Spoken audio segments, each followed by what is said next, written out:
NCC থানার সাফল্য, আরো ৩ চোরকে গ্রেপ্তার করলো এনসিসি থানার পুলিশ। উদ্ধার আরো ২টি বাইক। এনসিসি থানার ওসি জানান, ১৮ জুন রিপন চাকমা নামে এক ব্যক্তি এনসিসি থানায় অভিযোগ দায়ের করে যে তার একটি বাইক চুরি হয়।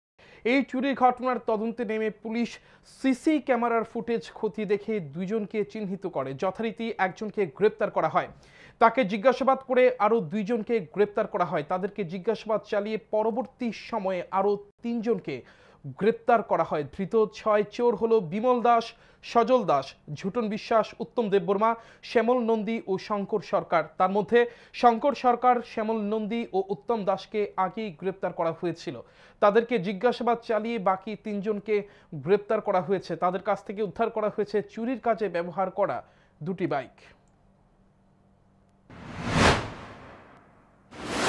জিজ্ঞাসাবাদের ভিত্তিতে আরো ২ জনকে অ্যারেস্ট করি।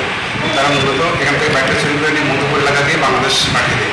তো প্রথমে ৩ জন অ্যারেস্ট করা হয়। পরবর্তীতে আমরা আরো ৩ জনকে অ্যারেস্ট করি। এর মধ্যে একজন নাম বিমল দাস, তারপর সজল দাস, ঝুটন বিশ্বাস এবং উত্তম দেববর্মা।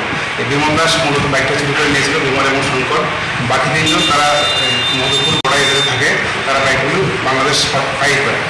তো আমরা মোটামুটি ৬ জনকে অ্যারেস্ট করে সক্ষম হয়েছি।